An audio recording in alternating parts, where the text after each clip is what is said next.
Hello, everyone. Welcome back to another episode of Queen City Unleashed. My name is Shay Lushina, and I'm very excited about the guests we have on the podcast today. Today, we have Shawn Cosner, CEO of Third Rock Events, and the man behind one of my favorite events in Charlotte, the South End Wine and House Festival. Shawn, welcome to the podcast. Thanks for having me. And, you know, it's so great because, well, if they're speaking my love language. You got the wine. Cheers. All right, Shawn. So we'll get into Third Rocks and the festivals and things that you guys do. But first, tell me a little more about yourself. How long have you been in Charlotte, and where are you from originally? I've been in Charlotte so long, there was one brewery when I got here. What brewery was that? Rock Bottom, which I think was like the Applebee's of breweries. It was in Uptown. So it no longer exists? It does not exist. Wow. Yeah. So 15 years. 15 years. Someone asked me this recently. How many breweries would you estimate that Charlotte has now? I said between 30 and 40. I think you're right. I think the last count, which included, you know, maybe within 30 minutes of the city, 40, whatever, 45 minutes, whatever that range was, it was like around 45. But there's been, you know, some shakeout in the brewery industry. So probably you're probably right. That's insane. Yeah. My friends were visiting from out of town, and they were like, I don't know any other city that has as many breweries as Charlotte does. And I'm like, I truly don't know how many have that many either. I mean, it used to be Asheville, and now it's us. Well, okay, so you've been here 15 years, coming from where? I actually moved here from Manhattan, and that was a slight shock for any of those people who are listening, watching, who were in Charlotte 15 years ago will tell you there was not as much going on as there is now. Yeah. But I did grow up in Virginia. I grew up in Norfolk, Virginia, so near the coast. A lot of things that you see us produce are things that I grew up with and experienced as a kid and as a young adult. So I don't think you and I knew this about each other. I'm also from Virginia. I know you're 804. Yeah, 804. 757. 757. I know the brotherhood there. So I'm from Richmond, and then went to Virginia Tech, and then ended up down here also. I'm so old that I remember when I was 804. That's true. There was a separation. They had to break it off because we had too many people moving there. And now we live in the 704 here in Charlotte, North Carolina. Okay, cool. Things you do for fun. I'm sure you're a busy guy with work and the festivals and things you guys put on. How do you like to have fun? Your wife, what are you guys doing? You have a free weekend, something in the evening? Yeah. Just kind of based on the industry that we're in. I mean, we're really like connoisseurs of restaurants. Both of us are big wine fans. Okay. And so we like to, that's kind of like the reward to ourselves for the work that, you know, each of us do in our own careers, is like in going out and enjoying the culinary scene that, you know, is not that old compared to other cities, right? So it's really exciting how much is changing and coming here. And we are close to a lot of neighboring towns, and say that you can like discover. It's only, you know, 2-hour drive, 3-hour drive, which is cool. You can get to Boone and Asheville in a couple hours, which isn't bad. Yeah. And the beach also is probably what, 3.5 hours? Yeah. If you want to go out to Myrtle Beach, the trick to go to Myrtle Beach though is go to North Myrtle Beach. Oh, absolutely. Yes. Absolutely. I'm only going to North Myrtle. Yeah. Okay. So restaurants, which actually leads perfectly to my next question. Give me some of your favorite restaurants. Give me fancy restaurants that you guys like to enjoy. Give me casual. What are some of y'all's favorite restaurants? I think one of the ones that I like to take people to when they come from out of town is because just the neighborhood itself and the building is Alexander Michaels. Where is it? It's in the 4th Ward. Okay. It is, at one time, was the general store for the neighborhood. And Charlotte is broken into 4 wards. Yeah. And so there were all these big, glorious homes. Unfortunately, we lost 3 wards of those homes, and the 4th ward band together as a historic district and saved the homes, and they saved this building, and it's now a restaurant. It is consistently good. My wife believes in ghosts. There's one that lives upstairs, apparently. In the restaurant. Yes. Oh, okay. If you ever do the ghost tour in the 4th ward, they'll tell you. That's one of the houses. Yeah. So, okay. Alexander Michaels is great. Now, if you want to go something that's you're celebrating and it's a little bit more elevated, there's a lot of those to experience. You know, there's Angeline's and Stoke and Essex and Aria. Those are all in Uptown. Angeline's the Italian. We went there by mistake once, and it was one of the best mistakes we ever made. We were supposed to go to a rooftop. We had a crazy week. We got there and we're like, we just don't have the energy for this, but we want to eat. went down to Angeline's, one of the best meals I had in Charlotte. And I'm like, I did not know this place existed. And it was fantastic. Yeah. So that's the Kimpton Hotel Group. For any of you that may happen to follow me over the years, you know that I have a very personal relationship with the Kimpton Hotel Company. And I was excited when they came to Charlotte. But cacio, if I'm pronouncing this right, de pepe is my favorite meal at Angeline's. And also Angeline's is totally different vibe than what's on the rooftop. Yep. Very, very polar opposite. Right. Almost polar opposite. Yeah. And I'm at the point where like now I'm like, Angeline's is more for me. The rooftop is more for some other folks. I don't want to eat on the rooftop. No. Like I enjoy that if I'm going for a cocktail or just to hang out, but I like to be able to hear my conversation at dinner. And so that's not a place that the food looks great. People have said great things about it, but Angeline's is definitely more of a nice calm vibe that's sophisticated looking. And their wine collection, which they have on display, and as you walk in, it's that wall that's entirely glass with just wine stacked is really impressive and very well thought out. But I really, Merchant Trade, which is the rooftop. I mean, it is a great place to take people for a cocktail because you can look down and see the baseball. It's great. Yeah, it is great. So you said something I want to understand a little more.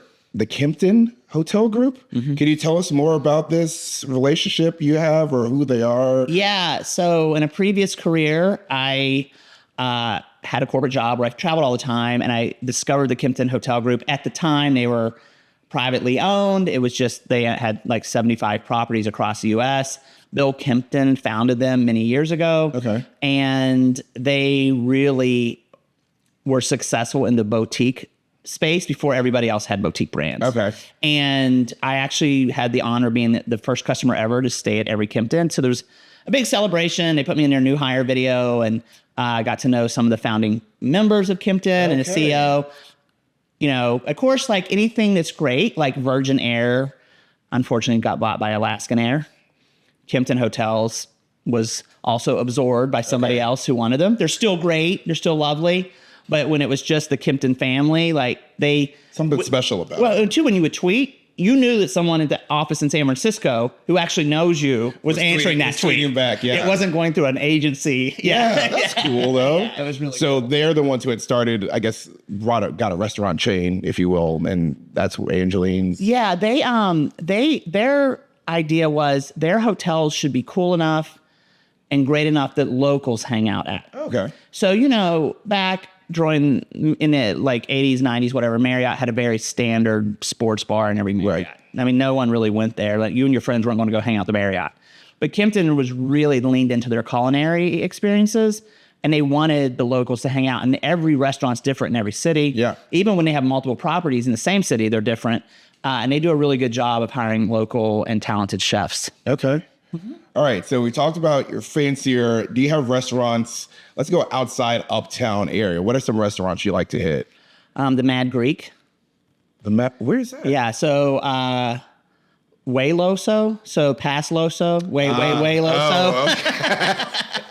How did you feel about that? You've been here long enough. When the Loso branding happened and they started calling it Loso, did you like that term? Like, I felt very strongly about it, and my wife was like, Shay, just let it be. But to me, LOSO doesn't feel like Lower South End, and it doesn't really feel like Lower South Boulevard because South Boulevard gets a lot more south. So I was always confused about the naming, but I don't know, maybe you liked it. Did you like the other option? I didn't know. What was the other option? So there was a theater, drive-in theater there. That sign has been moved over to Queen Park Social. Yeah. I'm sorry, there's several bars and nightclubs that all have Queen in the name, so it gets a little confusing, by Old Mecklenburg Brewing. Yes, yeah. So they wanted to call it that neighborhood like Queen Park in honor of the theater. So it was that or like Loso. So I had to vote Loso. Queen Park or Loso? Mm-hmm. I actually think I might have liked Queen Park. Well, I think people that had a lot more stake grew up here. They were leaning that way too. But people don't know what the theater's long gone. Yeah, that's fair. So I think it's fun because I you know, even though I'm not a New York, you know, I lived in New York City just for work. I didn't spend any great length of time there. But, you know, I mean, they have Soho, yeah, NoHo. And, so we had, so now we have Noda and Loso. Right. Okay. Yes. Fair enough. So that restaurant, you said Mad Greek is down in that area. Yeah. So go down South Boulevard. It would be between Wendover and Tyvola. Okay. And locally owned. And what's really cool is all these old Greek guys sit out there for hours and hours and drink coffee, probably espressos, I would think, and play chess. And so it really has like the cultural vibe. Yeah, which this city is still starving for, is the culture, and it's something that's like Alexander Michaels or the Mad Greek. They've been here for some time, and they're Charlotte staples. I think that's one of the interesting things about our city being so young and new is that there's some identity things that I think we don't quite have yet. Like, do we know what our food scene, we have everything here. Do we know what we want to be really good at? You got the people at Lee and Louise who get like a lot of recognition, and then some other restaurants. But I feel like somehow we're also like the city of chicken sandwiches. Like everyone has a chicken sandwich. So I don't know if we have quite the food identity yet. So some of these local spots that have been around a long time, I need to go check out. Mm-hmm. Okay, cocktails or wine bars, because you're a wine aficionado. Where are you going? What are some of your favorite wine bars? And then if you want a cocktail, where are you going? Dilworth Tasting Room, the one that people probably think is in South End, but technically it's in Dilworth because it's just that one block east, I think. So that is first of all, just what they did with that space. It's another historic building that we are lucky to have saved in Charlotte. Really? Yes, it was forever a private pool table club. Okay. And the gentleman who owned it, who then leased out to the current owners who have Dilworth Tasting Room, still lives upstairs. You can see his Porsche parked outside all the time. Wait, so he still lives above? Yeah. Interesting. Yeah. So that is a great wine bar. They also have cocktails. Yeah. Yep. Is great for cocktails. Everyone's been saying, we haven't made our way over there, but everyone has said it's really good. And a fun fact, the GM of ... is married to the GM of Canopy Cocktails. So I went to Canopy for the first time like 2 or 3 weeks ago. That place is very, very successful. Canopy, yeah? Yeah, they just purchased that entire building that they're in. Ooh. Yeah. So. In South End. Right. In South End. And it's multiple floors. So wow. Square footage. We went for the first time. My sister-in-law was in town, so we took her, and it's a really cool spot. Like, we lived in South End, and somehow I never went, and we went, and it's like the balcony or the patio there is really cool. And then like that fence kind of feels like, it almost doesn't feel like you're in South End like some of the other spots, because it's kind of like sectioned off there. So I like that one a lot. Okay, so ... Canopy and Dilworth Tasting Room. Yes. And fun thing about Canopy is, they really were hanging their hat on the fact that they're the only bar that doesn't have a front door. It just opens onto the rail trail. That's true. Yeah. That is the only entrance? There's not like a back side? No, that's it. Interesting. Yep. So when people say, oh, I can't come to South End because there's no parking, who parks? You should be Ubering or taking the light rail. Our Ubers, for many big cities, our Ubers have to be some of the cheapest. And like, I'm impressed when we go other places and I'm like, this Uber is twice what I would pay in Charlotte. And sometimes it might feel like a lot to us, but my friends that were just here from DC, they're looking at our Uber price and they're like, we would Uber everywhere. Like, it's so cheap here. Yeah. And then you get somewhere and then you got to pay to park anyway. So it's like, I got one parking spot in South End that I will not give up because I don't want everyone to know where it is. But I've got one parking spot. If I can't park there, then I always regret it. I'm like, I should have just Ubered. Yeah. So you were here with one brewery and now we have 30 to 40 of them. Do you have a go-to brewery? Or are you one of the people who's mostly wine, not a lot of beer? Well, I have to be more wine because if I go with more beer, then my clothes won't fit in a few weeks. So, because everybody's got IPAs and they're juicy, not to throw shade at any certain brewery, but they're really good and they're juicy. And then you drink more than 3 and then, your pants don't fit all of a sudden. So. You gotta make a call to your tailor. Right.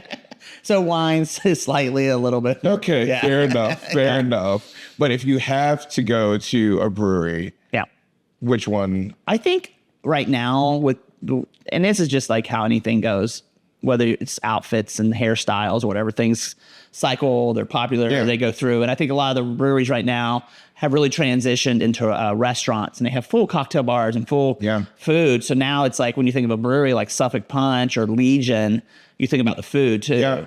And that's really won over. I mean, Legion's food offerings into South Park location are great. And then Suffolk Punch opened up South Park Mall. That's so cool.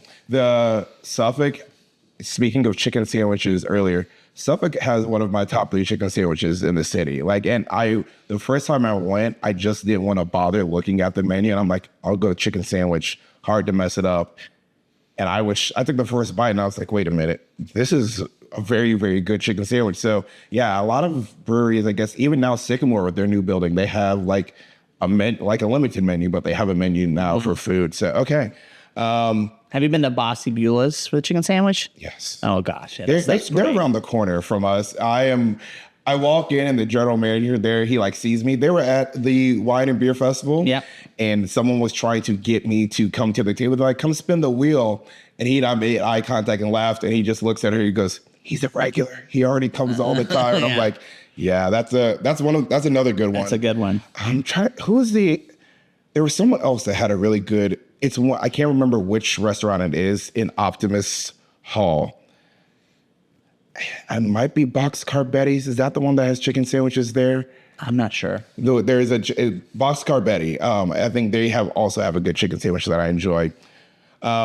Being here 15 years, seeing the city change, what are some things that you love about the city, just as a whole, whether it's a place for you and your wife as a business owner? What are some of your favorite things about the city?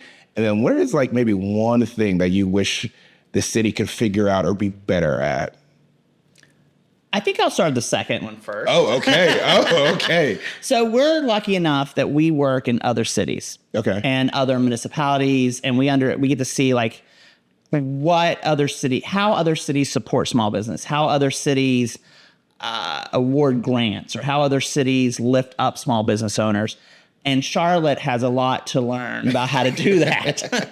I just recently, a new client, and they are launching this event, and the city and the state have grant programs that they could apply for. And there was no there wasn't any things around it where you had to be in business this long, or you have to be minority owned, or you have to be, it was just, oh, you're going to do an event that's going to drive tourist dollars. Here's money to help. Yeah. We don't have that here. We've done things that have driven hotel stays and increased sales and within 15 miles of the events. And the city and the county do not, at least not that I know of, do not have anything that says, hey, you are driving hotel stays and you're driving taxes into our market. Here's some money to help you grow. Yeah. And they do that in other cities. Okay. That is really, I would say, something I would hang my hat on with Charlotte. And do not build the light rail to the airport with a bus connection. Come on. It has to go to baggage claim. If you hear me, North Carolina Department of Transportation? Yeah. You want to hop off in the airplane. Yeah, take the train to Wilkinson and get on a bus. Tell me what city does that. No, please, when you build that train, it needs to go to the baggage claim. You heard it here. Strong feelings. Yeah, here. I mean, MARTA does it in Atlanta. Yeah, that's true. You just walk out and give them a train. Yeah. Or like the bus, if you're going to do a bus, it's a consistent, reliable bus from point one to point B, wherever you're going. Something you said about small business, though, that I think is interesting. Talk to someone else who's a business owner, and they said that they appreciate the support from the people of Charlotte for small businesses. Do you also feel like you've experienced the support from the people and like showing up to the events, and that being different from the city and like the state of North Carolina?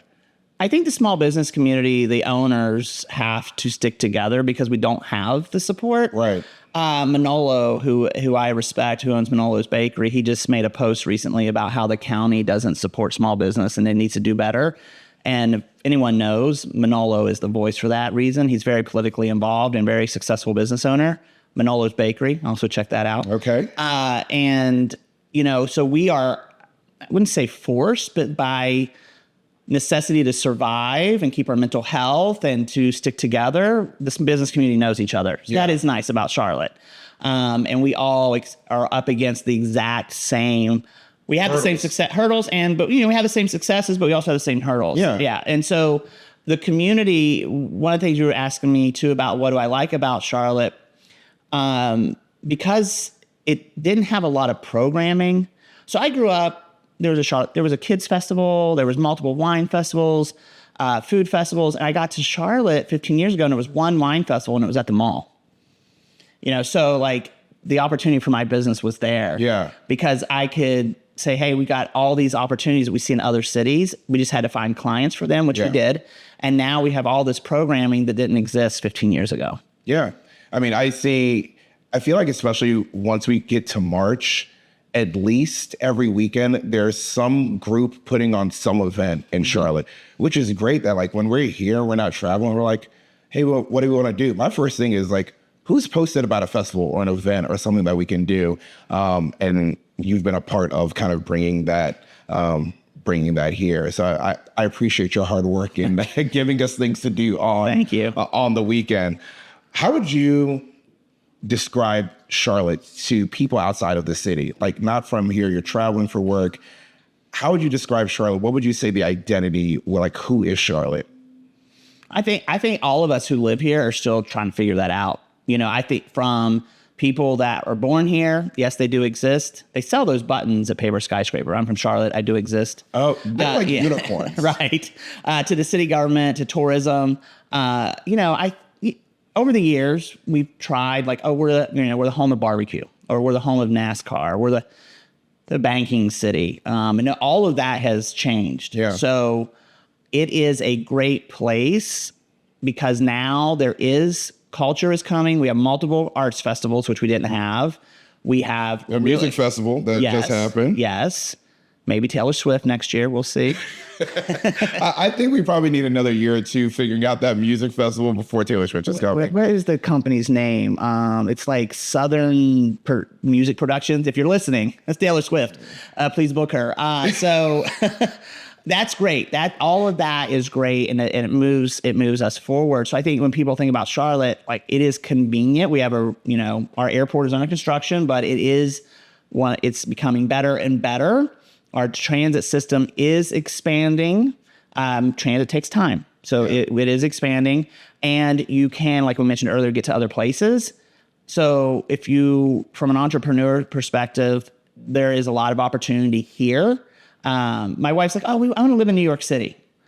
I've never lived in New York City. Well, I had, but she hasn't. I'm like, the competition up there for my business would be crazy. Yeah, it'd be crazy. So, we are successful because we were sort of first. Yeah. And we build good relationships. Yeah. Yes. People trust you to put on fantastic events. Right. Fair enough. Okay, so let's talk about this event planning side of things. When did you first get into that? What is your passion behind that? You guys have been doing it for years, but like what started that? I first started out as a volunteer. Okay. Just volunteering for festivals in the town I lived in at the time. And then I started getting offered contractor gigs. So I'd like take vacation from my corporate job and go work contractor gigs. And then I was like, you know what? If I am really going to open my own business, I need to do it now versus later because, every day you get a little older. And so that really was the inspiration to start my own business, and also saw the opportunity that, hey, there isn't any wine festivals in the spring, or there isn't a kids festival or an arts festival. Yeah. And so we could, with working with our clients, be first to market. Yeah. Yeah. And that's where our success comes from in the beginning. Oh, okay. So when did you start Third Rocks here? So like, were you doing this kind of yourself and a few people first? Like when did you guys officially start Third Rocks and then really start growing here? It will be on August 7th, which is also my birthday. So you picked that day strategically, huh? Yeah, I did actually. Because when am I going to start my business? I started on my birthday. So it'll be 13 years. Congratulations. Thank you. Congratulations. So how many events do you guys put on a year? I don't know. Really? Yeah, because we produce things that are weekly. Oh, okay. That are more, smaller events like block parties and farmers markets. But then the big anchor events we also do in Virginia. So it could probably be around, for the anchor events, we're probably like around 15. Okay. And then the weekly events, they're usually like May through October. Okay. Mm-hmm. So what was that process for you guys, like starting a business? Like you're doing a whole business where you have employees and stuff. Starting a podcast wasn't enough thought of like, need to get equipment, need to figure out, like, do we have relationships to be able to do X, Y, and Z? That's just like a small, like a percentage of the work you have to do to start a business that's doing what you guys do. So what went into some of that, especially in those early years? Well, what I started out with, and I think a lot of business owners would say this, is not where we are today. So I kind of thought like I would start these events and we would own them. And then realized very quickly, like, we should be doing events for organizations who want events in their portfolio, or maybe they have an event already and it's super successful and they just need to bring in more help. Yeah. Or they have an idea and they're like, okay, I already know that this is way too big for what we can do as an organization, so we need to hire and bring in help. And we've really found our niche working with downtown associations that are there to drive a district to be more successful, whether that's making the district safe, bringing in jobs, bringing in housing, bringing in retail, and they have the desire to have events in their downtowns. And that's really something that we've been able to like be a part of in multiple cities. Interesting. Mm-hmm. So you started there, and now I want to talk about my personal favorite events. You can't see the cups here, all the little tasting cups from the festival, the South End of Wine and Hops Fest. My first year that we moved to COVID. My wife and I moved to COVID May of 2020. So 2 months after COVID hit. We couldn't make friends hardly anywhere because you couldn't do anything. And so we make friends at our pool. And so this is like a whole year. And then I remember like March of 2021, things started to open up. Like the brewery started to like have people at them. And then I saw an ad for the South End of Wine and Hops Fest. And this is when it was at, it's in South End, headed towards the stadium. Was it Unknown Brewing at the time? Yes. And so it was the last time I think that you guys had it there. And we went with some of our friends that we made from our pool, and we had a blast. I'm like, this is, because it felt like the first fun thing we got to do in Charlotte since we had moved here. And so I don't know if that's why I love it so much, because it always brings back those memories. But also somehow, every year on that day, you guys get perfect weather.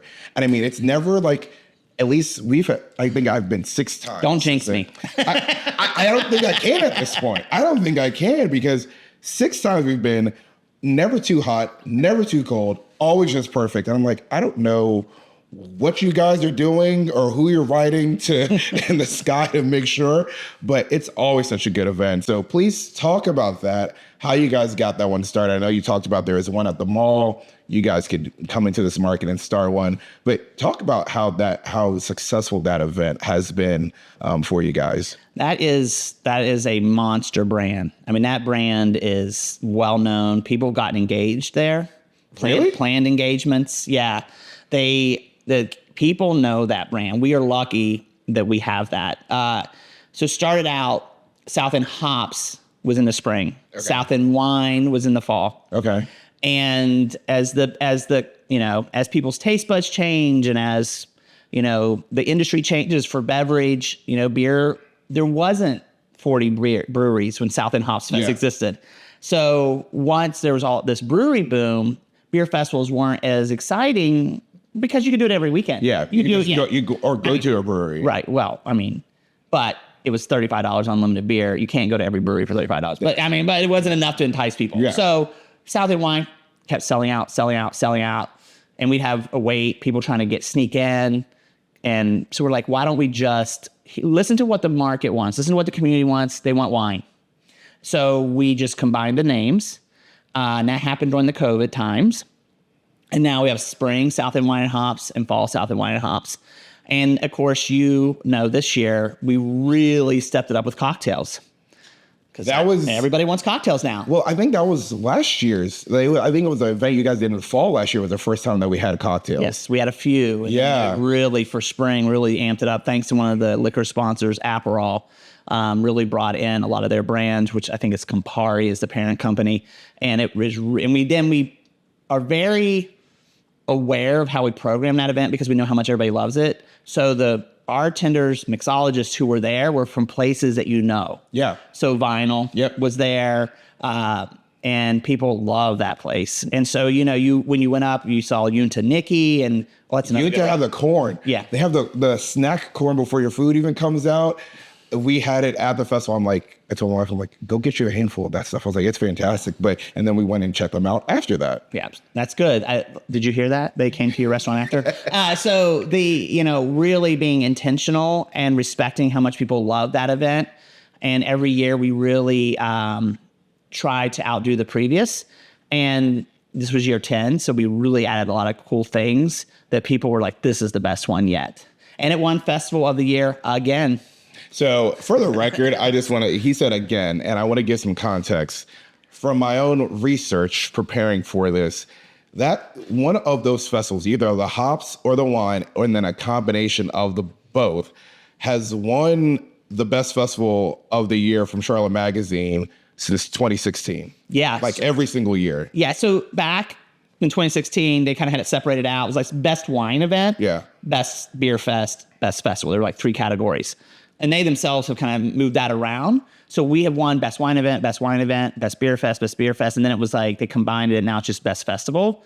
And I think it's up to 16 awards at this point. And it's only 10 years old. Yeah. And it's won awards from Charlotte 5 and some other organizations as well. Charlotte Magazine's done a really good job of branding their best of the best. So people know that award more than some of the others, but it has won a lot of awards and we're thankful for that. Yeah. Again, if you really want to know a great festival, a great time with your friends, it is this event. And I'm not saying that because he's sitting here. I reached out to them before going this last time. Cause I'm like, I come with all my friends all the time. I think this past one, we had like 20 of our friends come to this event. And they all know, I'm like, where are you guys going to be? I'm like, hey, that's our wine and beer festival. That gets marked in the Aleutiana calendar as we will be there at the festival. Yeah. And so it's always a really good time. I would go to festivals, as a consumer, and you have your drink glass, and then you get some food and you have nowhere to sit, right? And that is not a problem. We have tables all throughout, chairs all throughout, shade. Water is free. We do not, no water bottles, no $8, no $12, no $16 water. Water is free and it's plentiful throughout the festival. Yes. It's those kind of things that, reflect like some about the core of like who Third Rock Events is and how we want that experience to be. A little fun fact is the festival never closed during COVID. Really? Yeah, we were the only one that never closed because the state health department would put out regulations on gatherings. And was outside. And we would work with the health department director for Mecklenburg County.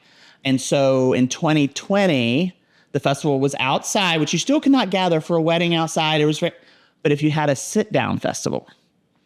So you're assigned to a table. Yes. And then when you guys came, it was everybody's going to still have to wear their mask outside. However, the day before, the governor lifted the mask ban. Yes, I remember that. Yeah, so we're setting up for the festival. WSOC TV rolls up, I think around 3 or 4 o'clock in the afternoon. And my folks going to like, Shawn, the news is here. They want to talk to you.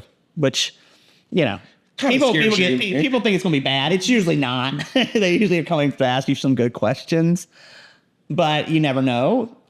So I went up and met with them. They're like, we want to talk to you because the governor just lifted the outdoor mask ban and you were the first event and it was the one you guys came to. Yeah, when I tell you we had so much fun, that was the first time, our friends got to go out and do something.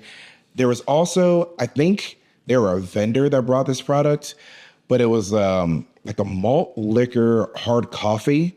The logo was like a rabbit or something. Yeah. And they were sampling this out. Fantastic. I never thought of hard coffee. I don't really drink coffee, but they're like, hey, here's a latte if you want to try it. And it was fantastic. But I remember we spent so much time in the wine area at first, and then we got to the back of the beer. Oh, and Salud was there. Mm-hmm. And they have this, at the time, it was like a juicy type of beer that it looked like a smoothie. And I just stood there with them and like got to talking with them and hanging out and had a blast. Enjoyed it so much that literally that week, I told my wife, I'm like, we have to drive to Salud. So we went to Salud and bought the beer that they were serving there. And I just think it's cool that you get to see so many businesses. Even now, you guys have different restaurants that are going to be there, different bars that kind of get a chance to advertise themselves. And so it gives us a chance, someone new to Charlotte, like trying to learn the city. It's like, oh, I didn't know you guys were that close. Oh yeah, I'll come check you out. I'm in that area all the time. Like, yeah, this is a good reason for me to go now. So I think the event is so well done. Also, the band that you guys had this past year, a lot of fun. Mm-hmm. Like, people want to drink a little bit, and then they'll go dance a little bit, and then they'll go get some food. And some of the boutiques, my wife bought some like really cool pants at one of the boutique shops there. And so I think you guys have a really good variety of, I guess, vendors or sponsors there that have something for everyone. So it's not just, you don't have to be drinking something the whole time. Like, you can go talk to somebody and just kind of hang out. Mm-hmm. And then the food trucks are also like always pretty solid. Yeah. So I'm a big fan of that event. If you know, you know. If you're one of my friends, you've heard it. But the next one is October 12th. It is in our calendar. I just don't have it memorized, but it is in our calendar. October 12th. Burned in the air. Well, they were advertising it at the last one. And I'm like, I told my wife, I'm like, hey, October 12th, we need to make sure we're not traveling so that way we can be here. Yeah. But if you decide to come this year, you will see us there and Shawn and his fantastic team and the event that they put together. Tell us about some of the other events. So that's, I know, one of your big ones, but some of the other things that you guys have in Charlotte, because even I don't know, and I would love to show up and support some of these things too. Yeah. So we'll kind of, it's what, July now? Oh, yes. Yes, it's July. You can tell by the heat outside. So we are excited that this is the first year of a new event. So it's a new client for us. Q City Metro is the client. They're having us produce the Low Country Culture Fest. That is September 14th. It'll be in Valentine's backyard. So when you think of the Low Country, you think of the food and the art and the craft making, and that is going to be the vibe of that event. Then the University Wine Fest, which I know everybody loves South End Wine. I know that. I know they love it. South End Wine and Hops. But University Wine is actually, I think, Charlotte's most beautiful wine event because it's around the water. Like, how do you agree with that? Yeah. I mean, Lenny Boy is a wonderful host to us. And Lenny Boy's inside is beautiful. Their event space is beautiful. Very spacious. And we make the outside with their help look wonderful, and it's great. And the location's amazing. Yeah. But University Wine Fest is around water, and you just can't beat that. I did not know that. Yeah. So, there's a little bridge that goes over the lake. Some people call it University. They think of University City. They think of the lake. They think of Boardwalk Billy's. They think of, the memories of going down there and taking their prom pictures, or maybe their engagement photos on the lake. But when you take these really nice white tents and all these pink linens and you just build that around that water, it's a full experience. And how we design it is you'll go through wine to beer to cocktails to music, and you're constantly walking around this lake. It's really cool. And that is September 21st. September 21st. Yes. Lock it in. I think off the top of my mind, I think we're here. So we can add that one also to the list. So, all right. So you have that one, University. What are some of the other ones? You say you do stuff kind of weekly. Is that for just client specific, or is that things that the people of Charlotte can show up to? And they're open. Every Friday is the popular University City Food Truck Friday. I know people say, oh, food trucks. I'm going to show up. There's going to be a couple food trucks. This event was a product of COVID. There was a grant from the federal government to do outdoor food events to keep restaurants open, keep food trucks working, but yet nobody had money to buy furniture, nobody had money to buy lighting or heat or fan. So there was funds for that. And there's always live music.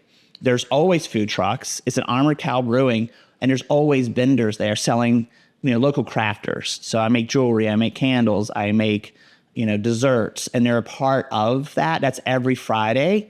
And then the University Farmers Market, which is actually at the lake as well, where the University Wine Fest will be. And that farmers market, I always say it's something that you would see on Hallmark. What do you mean by that? Because like it's super cute and there's music and the small town boy who's selling tomatoes meets the big city girl that's back home. So Hallmark Christmas movie. I see now I'm there. The minute he said small town, big city, I'm like, I see. But it hasn't rained in months and his tomatoes aren't doing well, but she can make it rain, you know? Her father's related to some environmental science group. Right. Okay. I see it. Yeah, it's really cool. Those are weekly. Okay. And then, you know, for the anchor events, we talked about Low Country, September 12th. And I haven't been to that space yet, by the way, the Ballantyne backyard. Mm-hmm. I think a Bossy just opened up over there. Flower Child opened. I drive past it all the time. It looks really cool. So maybe this will be an excuse to actually go check out the space. Ballantyne was an underserved community, like as far as entertainment. Okay. You know, I mean, people think of it like a business park and some, you know, fairly high-priced housing. Mm-hmm. To say the least. Yes. But they didn't have their own identity. So they didn't have like the Ballantyne Backyard or the Ballantyne Bowl, which is another venue. And now they're getting events. So those are not the same two things? They're near each other. Oh, okay. Yes. Okay. One you can see right off the main drag right there. That is the Bowl or the... I think that's the Bowl. Okay. Yeah. Okay. And, you know, Ballantyne Hotel and at one time golf resort, they took the golf course and turned it into an event space. Oh. Yeah. And fun fact, that's where Obama stayed when he spoke at during the DNC last time he was here, was at that hotel. Huh. Yeah. Cool fact. Go stay in the same hotel a president has stayed in here in Charlotte. Yes. Okay. Interesting. And it's nice that we're getting to be a part of it because it's also a part underneath the umbrella of the second annual Charlotte International Arts Festival, which runs 2 weeks in September. It is in Uptown, it is in Ballantyne, and a couple other parts of the city. And it's outdoor art experiences, but it's also a lot of performing arts. And that is backed and produced by Blumenthal. Yeah, okay. Yep. And so both this year, Low Country Culture Fest and University Wine Fest are part of the Charlotte International Arts Festival. They fall under the umbrella now. Yeah. So you guys will be busy with those two events then? Yeah, they're back to back. So are you taking vacation after that? No, because then we go to your favorite one in October. Well, yeah, please don't miss that one. Please do not miss that one. I'm curious because a lot of times, and one of the things we want to do here is like understand some of the behind the scenes stuff to get an appreciation for it. I get to show up. I buy my ticket. I tell my friends, we show up to the festival. We're there for 4 hours and then we leave. I'm curious, what are some of the things that people wouldn't even think about behind the scenes that you guys have to do, you have to think about, prepare for? And what are some of the things that you would say, even as an owner, that you have gotten better at over the years of this used to be more of an issue for you, now you've got it under control, you have plans for that? Like, give me some of that background of what goes into throwing these high-profile events.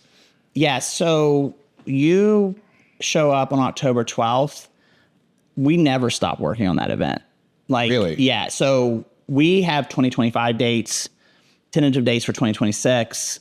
We're constantly, along with some of our other partners, are constantly selling like the big corporate sponsors. Yeah. Because you're coming there for $35, which really is like $28 because... Which is, by the way, a steal. Yeah. It is a steal. It's like $7 and some change an hour. Yeah, for 4 hours, it is a steal. And so someone has to offset that cost because that liquor, that wine, that beer, that music, those food trucks, the permitting, the insurance, the staffing, that there's all costs. Yeah. The venue itself, the rental fees for the venues. So, we're constantly selling out the big top sponsors. Yeah. Like a Tito's Vodka or Gray Star Apartments. Yeah. They carry the weight so that the ticket is accessible to most levels of income in Charlotte. That I can go there and I can spend $35 and I can have as much drinks as I like and listen to great music and do some local shopping if I want. So that is something that we always are working on. And now that we have multiple events that happen every year, like the Charlotte Kids Festival, we're constantly talking to Walmart and Atrium and making sure that we're still in communication. Yeah. And hey guys, the Kids Fest is coming back. Don't forget. And this year we had record numbers, 8,000 people came. And that's a really cool event because it is, we wanted our client, University City Partners, wanted that event to always be free so that every family can attend. It's cool. That's awesome. Yeah. And that's special. I think the affordability piece, whether it's free there or that festival, I think for some of my friends, when we've invited them, whether they're straight out of school or grad school or moving here, and they're like, money is kind of tight. I don't know if I can spend a ticket. And then I tell them the price and they're like, oh, that's not a bad deal. And I think that probably helps you guys a lot to sell. But you do get there, and it feels like it's people from all walks of life that get to come and enjoy these things. So I think there's something special in that. Our city is getting a little more pricey-ish. So it's nice to see that the pricing for you all has been consistent since our first year that we went, because you're going to get a good time consistently, and you're not going to have to break the bank for it. So I think that's really cool. Yeah. And you were asking about like what, like from a business owner or a business that you change, we invest in the staffing to make sure there is enough people there working that it's great.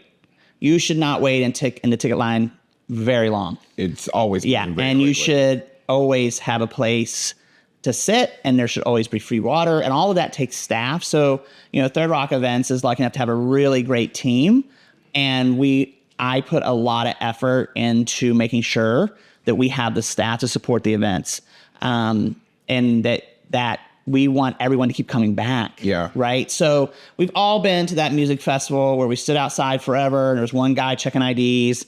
And then there's one porta-john that you wish you never went into. Yep. Yeah. Mm-hmm. And then, you are just miserable. You never want to go back. But we don't want that, because we want every brand that we work with to be successful. And we try to run them each as a small business themselves. Yeah. I mean, I didn't realize until I started doing research into you and Third Rocks that I'm like, oh, they do a lot of other stuff. To me, it was like, there's this group that does South End Wine and Hops. And so I think that's unique. There's got to be something super random in the event planning that would be fun for us to know that you guys have to think about. Like there's something, there's at least something. What is something that we would never be like, oh, I never had to consider that? Do you know you can buy rain insurance? Rain insurance? Yes. So this is why it never rains when you come, because we spend money on rain insurance. And they don't want to have to pay it out. They don't want to pay it out. So the insurance company makes sure it doesn't rain. So they're the ones behind. So I imagine there'd be like a act of God or something insurance, but you guys actually have rain insurance. Yes, you have rain insurance, and people always think that's so funny, and you have to buy it several weeks out, because when you get super close, they're not going to sell it to you, because you can look on your phone. Yeah, you see the forecast. Right. They don't want you to know that. They think it's funny because also how it's priced is we're talking about rain, everybody. The smaller the inches, the more the premium is. So the more inches there are, the less the insurance costs. Because they're more... It's more likely to rain less. Yeah, okay. So it's more likely to rain a tenth of an inch versus 2 inches. Okay. So the 2 inches is cheaper than a tenth of an inch. It's a great way to kind of get to the end of the podcast. But this isn't even wine. We haven't even touched our glasses barely. Right. But I think people think that's the funniest thing. They're like, that exists? I'm like, yeah, of course somebody figured that out in the insurance company. I guess there are probably enough events that have happened around the country where things got rained out. There was supposed to be some huge festival in Vegas a couple months back, and then like they got tornadoes, and like they had to cancel it like the day before, and people are flying from all over the country to go to this festival. So I guess you have one too many people have been burned, and then somebody said, hey, there's probably a market for us to get insured, and you pay it out once or twice a year, and the rest of it, they get to... I jokingly, I don't want to, hurt your feelings, but I would just like to get paid out one time, because I've been paying into this fund for years. Well, you let me know when you start hoping for that date, and I'll make sure we don't mark that one on the calendar. Okay, where can we find information about you, Third Rocks, the events that you guys are putting on, social media, Facebook, Instagram, Twitter, or X, Threads, whatever. Oh, Elon. Where can we find you guys? Yeah, so obviously Instagram, Third Rock Events, and it's 3RD Rock Events, and of course we are on X and the Facebook, and so our website too, and we are constantly communicating through Instagram for our clients. What's coming up? What's happening? It's a really great way to like, oh, what's going on soon? I can go here. One we haven't talked about real quick is the 3rd annual Charlotte Cider Festival. It is November 9th. Okay. And it sold out the first 2 years. So where do you guys do that one? What we do is we close the parking lot at Red Clay Cider Works on Clanton. And then we use the space next door as well and build out a festival there. Okay, cool. And Red Clay does a really good job of helping us get all the cideries to come. Last year they had a French cidery. They're like actually from France? Yeah. And the guy flew in for... Well, they have a French representative here. So he was there. Okay. But it was cool.